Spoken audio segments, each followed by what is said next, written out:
Halo teman-teman semuanya, Assalamualaikum warahmatullahi wabarakatuh. Saya Muhammad Afif Darmauzi dari Universitas Pamulang, Fakultas Keguruan dan Ilmu Pendidikan, Program Studi Pendidikan Ekonomi.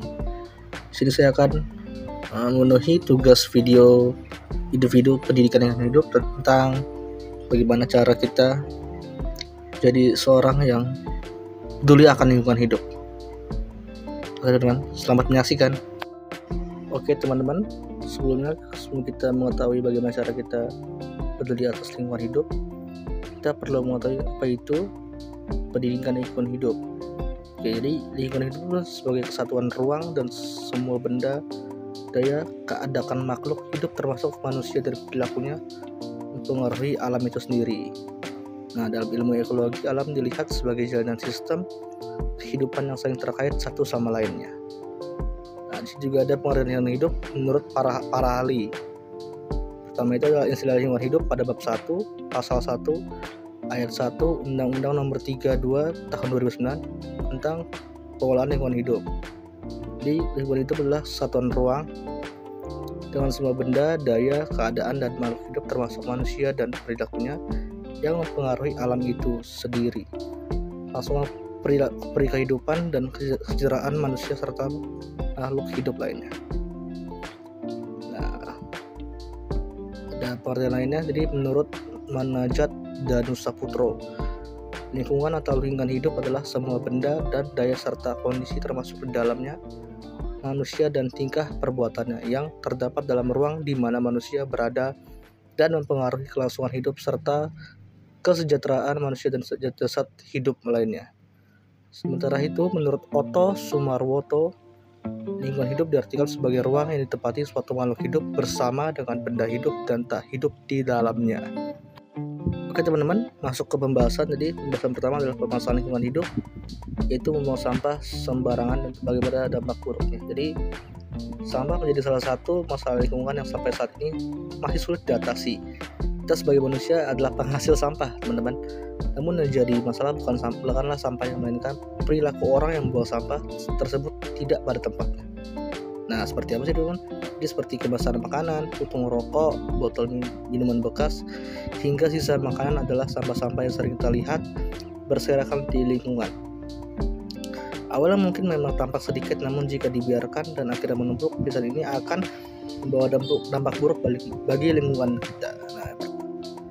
Buang sampah sembarangan akan mencemari lingkungan kita dan secara signifikan mengurangi penggunaan penikmatan dan nilai-nilai tempat-tempat umum kita. Hal ini membuat lingkungan tampak kotor dan tidak terawat dan membuat banyak orang jadi tidak nyaman. Tak hanya masalah kenyamanan dan keindahan, sampah yang dibuang di sisi jalan atau dimanapun dapat tersapu atau terhempas ke sungai dan aliran air lainnya, mencemari tanah, saluran air, dan lingkungan yang ada di dalamnya. Nah, dampak buang sampah sembarangan bukanlah hal yang bisa disepelekan, teman-teman. Karena sampah yang bertebaran inilah banjir bisa terjadi, kehidupan hewan terganggu, dan kesehatan manusia terancam. Berikut saya akan menyampaikan dampak buang sampah sembarangan. Ya, yang pertama itu menyebabkan kerusakan atau cedera fisik. Jadi dampak buang sampah sembarangan yang pertama adalah dapat menimbulkan kerusakan dan cedera fisik. Jadi apa sih teman? Jadi sampah dapat berisi benda-benda yang dapat membahayakan atau menyebabkan luka fisik pada manusia atau hewan, seperti jarum atau pecahan kaca. Melempar puntung rokok ke hutan juga dapat memicu kebakaran dan menghancurkan properti dan rumah di sekitar atau bahkan membunuh mereka yang terjebak dalam hal.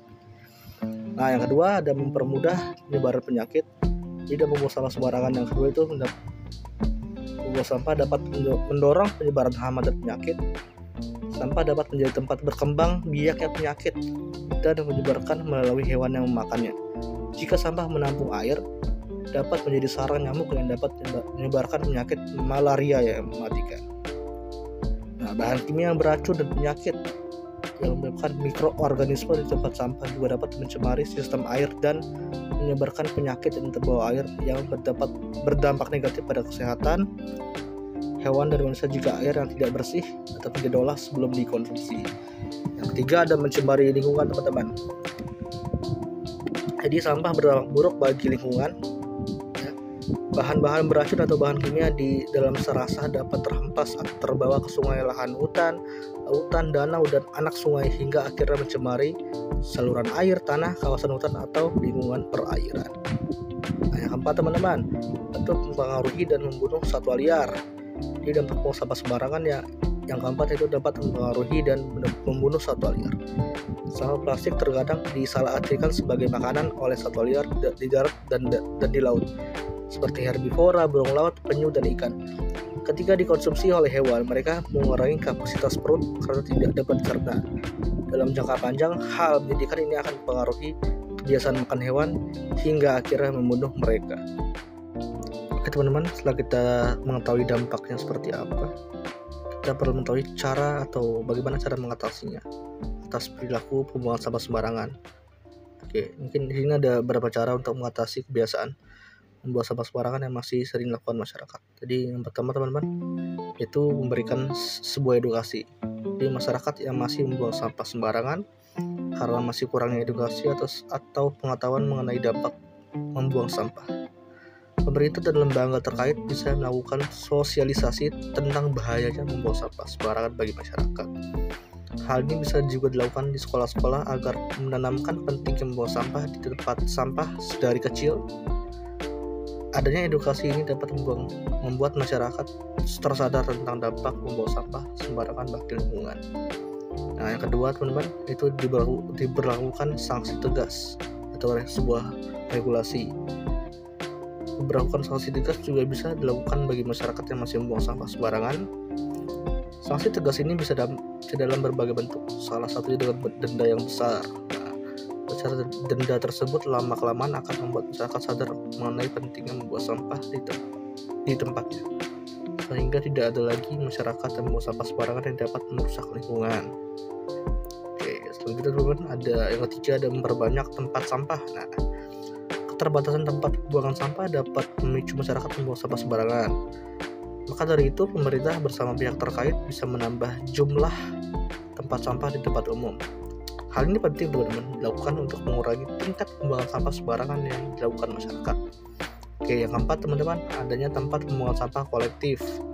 Oke, dilansir dari laman Dinas Lingkungan Hidup Kota Tangerang atau Semarang, menanggulangi pembuangan sampah bisa dilakukan dengan mendirikan tempat pembuangan sampah kolektif. Meski di setiap rumah dan sudah tempat sampah, tapi masih banyak masyarakat yang bingung dengan tempat akhir untuk membuang sampah tersebut. Pembuatan pembuangan sampah kolektif atau bersama-sama dapat menjadi pilihan agar tidak terjadi buang sampah sembarangan, terutama di sungai. Artinya sampah yang ada di rumah akan dijemput oleh gerobak sampah yang dikumpulkan di tempat sampah kolektif. Oke teman-teman, yang kelima, untuk membuat papan larangan membuang sampah. Nah, sini membuat papan larangan untuk membuang sampah di beberapa tempat bisa menjadi cara untuk melarang masyarakat membuang sampah sembarangan. Adanya papan tersebut dapat membantu menyadarkan masyarakat tentang pentingnya membuang sampah pada tempatnya. Selain itu bisa juga ditambahkan tulisan edukasi di papan tersebut tentang bahaya membuang sampah sembarangan. Oke, teman-teman.